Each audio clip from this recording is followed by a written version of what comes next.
situations with God, and you go, wow, you know, like for example, well, never mind. Well, this is what I wanted to say. As a prelude to how God answered a prayer that I had, I've always had a heart for animals, big heart for animals. In the past year, I've adopted 2 dogs. One was a stray dog that was hanging out at the Rocky's Taco House across the street from me in the heat of the summer. Every day I would pray, oh, let somebody please rescue that dog. My heart was breaking for the dog. I wouldn't be able to sleep. Got to the point where I couldn't sleep. I was so worried about that dog and praying for somebody to come rescue it. And then finally, I got the dog. I got the dog. I was the one that was to come rescue it. You bought him a taco? Huh? You bought him a taco? So anyway, my point was my heart broke for the dog. And then in the past couple of weeks, my friends, I was taking care of my friend's parrots, 2 parrots. They lived together for 30 years in the same cage. One died. My heart broke for the other parrot. I almost couldn't go to work. I was so upset about the parrot, right? So with all this, I started realizing, God, give me a heart for people. The way I have a heart for animals. Because in all honesty, in my whole life, most of the loving I've done was not really unselfish.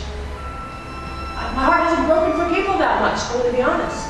I'm a nurse. I try to keep a wall around too much emotion for people. And so my prayer with all this animal stuff, and you know, sometimes we have to come to God with an inventory of ourselves. We learned this in Hebrew, in a rehab. Inventory of, you know, your character defects, and it's kind of the same in God's kingdom. And you know, He wants us to examine ourselves. What are the things about myself I don't like? Well, I don't like that I don't have a heart for people. And I was praying very hard in the past month to have, Lord, a more heart that you have for people. Well, I was crying all the way over here this morning because of the heart that He's given me for people. Across my screen, my radar screen, has come some needy family in my neighborhood.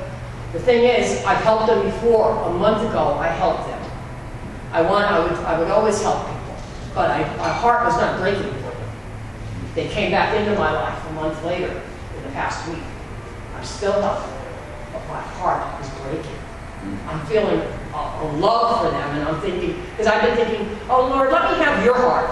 Wow, was I wrong? How can we possibly, in our human hearts, bear all the pain and the suffering that He watches, that Yeshua saw?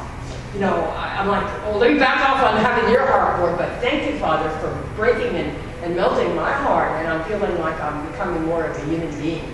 And so, you know, why did that happen? Because I recognized something that I think was in a godly way that I wanted to change, ask for prayer, and then expect the results. Do you still love your dog?